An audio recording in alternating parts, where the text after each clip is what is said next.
네, 두산 베어스가 플렉센 선수를 컴백시켰다. 정확히 얘기하면 플렉센 선수가 이제 돌아온 거죠.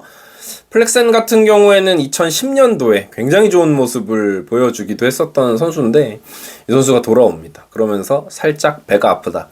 왜 한화 투수들은 잘해가지고 미국에 지금 다 나가면서 그러고 있는데, 물론 이제 새로운 선수들이 영입이 됐지만, 근데 또 두산 베어스 같은 경우에는 플렉센 선수가 이렇게 돌아오고 이런 걸 보니까, 물론 이제 플렉센 선수가 예전에 그 플렉센일지는 알 수 없지만 이 선수 아직도 나이가 이제 30이고 내년에 31살, 32살 이게 30대 초반이기 때문에 짱짱하더라고요. 그래서 돌아오는 팀이 있는 반면에 선수들을 이렇게 역수출하는 팀이 또 있다는 게 참 어떻게 보면 배가 아프기도 하다라는 이야기를 하면서, 외국인 선발 듀오가 이제 확정이 됐습니다. 두산 베어스는 잭 로그는 110만 총액, 플렉센은 100만 달러. 잭 로그도 굉장히 좋았고 플렉센 선수도 한국에서 보여줬던 기억 자체가 좋기 때문에 두산 팬들은 상당히 기분이 좋으실 것 같아요. 플렉센의 25시즌 기록을 한번 보면 이 선수가 좀 무서운 게 뭐냐면, 25시즌, 그러니까 올해예요. 올해도 당장 메이저리그에서 21경기를 뛴 선수입니다. 물론 이제 방출이 23시즌에 한번 됐고 올해도 여러 팀을 전전하기는 했지만 21경기를 벌써 나왔고 선발로도 한 경기를 등판을 했고요. 43.2이닝 동안 5승, ERA는 3.09였어요. 그러니까 메이저리그에서의 기록 자체도 나쁘진 않습니다. 물론 이런 부분이 조금 약해졌죠. 9위가 저하됐기 때문에 K-per9, 그러니까 9이닝당 삼진 개수가 4.5개, 메이저리그 레벨에서는 더 이상 타자들을 압도할 수 있는 공은 아니었고, 9이닝당 볼넷 개수는 원래 안정적인 선수예요. 이 선수가 제구가 워낙 좋기 때문에 이 지표가 아주 많이 올라갔던 적은 없습니다. 그래서 지난해에 두산 같은 경우에는 콜업인 때문에 굉장히 좀 고생을 했고 힘들었었는데, 콜업인의 가장 큰 문제는 제구가 전혀 되지 않는 투수라는 거였거든요. 플렉센에게는 이제 그런 걱정은 필요가 없는 부분이다. 트리플 A에서도 나쁘지 않았습니다. 23.1이닝 동안 ERA는 1.16이고요. 물론 이제 표본이 많지는 않죠.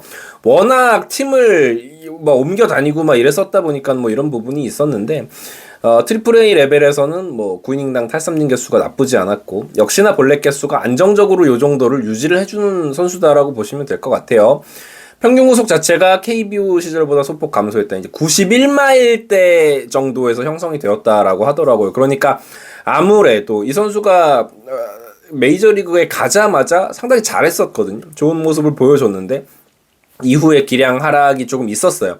그런 거는 다 이유가 있는 거죠. 특히나 메이저리그에서는 아주 이게 세밀하게 구속이 조금 줄어들기 시작하면 맞아나가는 경우들이 많은데 어쩔 수 없었다. 플렉센 선수도 그런 부분이 있었기 때문에 패스트볼 구속이 조금 감소되기는 했지만, 그래서 아마도 KBO 리그에 있었던 2020 시즌과 비교했을 때는 9위가 조금 하락했을 수도 있지만 이 선발 레벨에서는 충분히 안정적으로 데리고 올 만한 선수인 것 같아요. 지금 메이저리그에서 데리고 올 만한 외국인 투수 풀 자체가 굉장히 좋지 못하다고 해요. 그러다 보니까 한화 이글스도 좀 도박적인 픽들을 조금 했고 그런데 플렉센 정도의 안정적인 자원을 걸을 수는 두산은 없었을 거라고 생각합니다. 사실 두산은 지난 시즌 앞두고 토머스 해치라는 선수를 영입을 했었으나 메디컬 이슈로 이게 빠그라졌었고, 그리고 콜업인을 정말 소문이 무성했었는데 데리고 왔는데 사실상 실패를 했었거든요.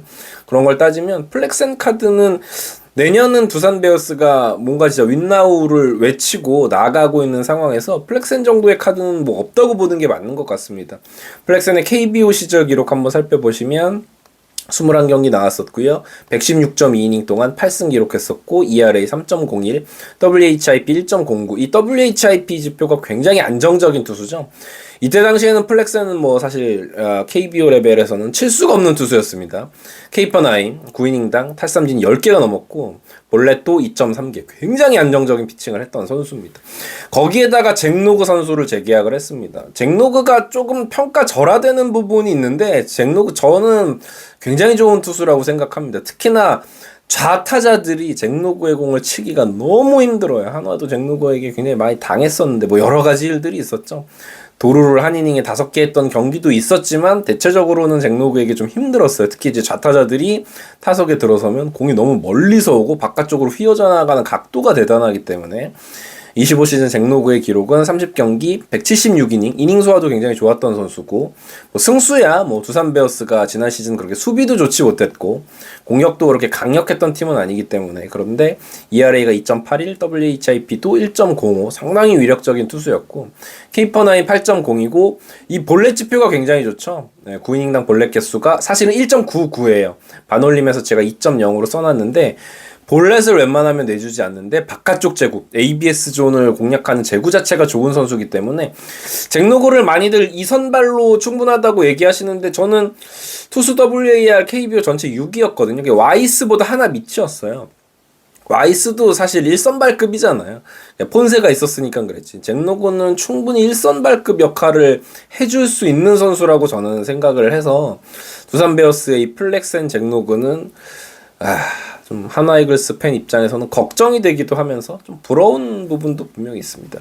두산 베어스의 오프 시즌이 굉장히 좀 뜨겁습니다. 김원영 감독을 일단 선임을 했어요. 25시즌 중간에 이제 이승엽 감독을 이렇게 했었는데, 사실은 저는 뭐 이승엽 감독을 많이들 원망을 하시죠, 두산 팬분들. 그 부분도 있기는 있는데, 곽빈 선수가 시즌 초부터 합류를 해서 잘했고, 코러빈만 정상적인 외국인 선수의 지표 정도만 기록을 했어도 두산은 9위를 할 팀은 아니었다라고 생각을 하거든요. 물론 이승엽 감독도 여러 가지 문제가 있었죠. 너무 베테랑들을 잘 못하고 있는 베테랑들을 계속해서 고집스럽게 기용한다더니 뭐 이런 부분들이 저는 좀 그랬었는데, 아무튼 김원영 감독이 왔고요. 우승을 경험했던 감독이기도 하니까. 그리고 박찬호를 영입을 했습니다. 이거 FA 첫 계약이었죠. 이번 오프시즌 첫 계약이었는데 박찬호가 오면서 결국 유격수 자리를 한 번에 이제 해결을 할 수가 있었고, 나머지는 이제 그 잔류를 시킨 부분이에요. 조수행, 이영하, 최원준, 뭐 이영하 선수, 최원준 선수가 조금 비싸다라는 평도 있지만, 이 선수들의 가치는, 저는 이영하 선수는 뭐 ERA가 안 좋고 볼넷이 많고 뭐 이런 부분은 있지만 결국 선발로도 전환을 할 수 있는 가능성이 있다는 점에서 이영하 선수가, 그리고 생각보다 나이가 많지 않다는 점, 뭐 이런 점들을 생각했을 때 뭐 두산 베어스 입장에서는 집토끼 단속에 있어서 이 정도 돈을 쓸 수 있다고 생각하고, 돈을 쓴다는데 뭐 그걸 말릴 순 없잖아요. 그리고 김재환 방출, 요게 조금 아팠죠. 김재환을 두산이 방출하고 싶어서 방출을 한 게 아니라 두산 입장에서는 방출을 당했다? 보통 선수가 방출을 당했다라고 표현을 하는데, 두산 베어스가 방출시킴을 당했다, 뭐 이런 표현을 해야 될 것 같습니다. 아무튼 그러면서 결과적으로는 플렉센 영입으로 방점을 찍었다라고 생각을 해요. 그래서 아까도 말씀을 드렸지만 두산은 플렉센, 잭노그, 곽빈 이후 3선발이 잘 돌아가기만 하면, 시즌 시작하고 잭노그에게 계속 잭노그랑 코러빈이 헷갈리네요. 코러빈에게 기대를 했는데 전혀 그러지 못했고, 곽빈 선수가 한 6월 돼서야 로테이션에 합류를 할 수 있었던 걸 생각해 봤을 때, 이 3선발이 잘 돌아가기만 하면은 저는 두산 베어스는 굉장히 강력한 스쿼드를 가동을 할 거다라고 생각을 해요. 박찬호 영입으로 내야도 보강했고, 박준순, 제가 사실은 이 박준순 선수를 굉장히 높게 평가합니다. 이 덕수고 시절에 박준순 선수 정말 잘 친 기억이 있었고, 프로에서도 무조건 잘하겠다 싶었는데, 저는 솔직히 말씀드리면 박준순이 고등학교 레벨에서 너무 잘하는 걸 보고 이 선수는 프로 오면 바로 잘하겠는데 생각했는데 진짜 잘했잖아요. 똑같은 맥락으로 한화 이글스의 오재원 선수를 좀 기대를 하는 게 있어요. 이 선수도 고등학교 레벨에서 타격하는 거 보면, 이 선수는 프로 오면은, 물론 이제 장타력이 좀 어려울 수도 있고 뭐 여러 가지로 프로 레벨의 투수들의 공을 치기 힘들겠지만, 적어도 컨택 능력 하는 모습이 고등학교 일반적인 선수들이랑 좀 다르다는 느낌을 받았어서, 박준순이 잘하고 있는 것과 함께 오재원 선수에 대한, 이거 두산 오재원 아니고요, 한화 이글스 오재원 말씀드리는 겁니다. 그리고 뭐 오명진 같은, 두산 이야기하다가 한화 이글스 얘기랑 섞이는데 어쩔 수가 없어요. 이거는 오명진 같은 젊은 선수들, 뭐 지난해 돌아와서 잘했던 뭐 안재석 같은 선수들도 있고요. 젊은 선수들이 이제 성장을 하는 두산 베어스이기 때문에 2026 시즌 두산 팬분들도 되게 기대가 클 거라고 생각을 하고, 전력은 저는 올라갔다고 생각을 합니다. 그래서 한화는 어쩔 수 없이 폰세 와이스가 빠져나갔으니까 전력이 조금 내려간다는 걸 인정을 해야죠, 객관적으로. 근데 두산 베어스와 어떤 가을 야구 경쟁을 할 거라고 저는 생각을 해요. 충분히 이제 그럴 수 있는 전력이고, 보기에 따라서는 두산의 전력이 더 좋아졌다, 뭐 이렇게도 이야기할 수 있을 것 같은데, 아무튼 뭐 오프 시즌에 뉴스가 하도 없으니까 타 팀의 이런 외국인 선수도 다뤄보도록 하고, 두산 팬들이 또 봐주시고 계시다면 좋아요, 구독 눌러주시면 감사하겠습니다. 이글스 에브리데이였고요. 추운데 감기 조심하십시오. 감사합니다. 요즘에 배달 떡볶이가 솔직히 너무 비싸다고요. 한 2만원 막 3만원 막 이렇게 되는데 한 봉지에 5,000원이 안 됩니다. 배송료를 포함해도. 네, 퀄리티도 보장이 된다. 이거는 이따가 먹으면서 또 이야기를 해보도록 할게요. 종류도 국물 떡볶이, 짜장 떡볶이, 마라 떡볶이. 요즘에 마라탕이 또 인기인데 가성비가 정말 좋다. 말이 안 되는 게 이게 세 접시가 12,000원이 안 돼요. 오리지널부터 한번 먹어보도록 하겠습니다. 제대로다. 짜장 떡볶이 매니아층이 있잖아요.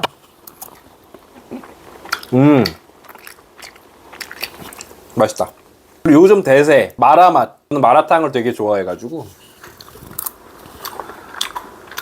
와, 저는 이게 대박인 게 보통의 마라맛을 표방을 하면 흉내만 내거든요. 이거 정통적인 마라맛이 딱 스며들어 있어요.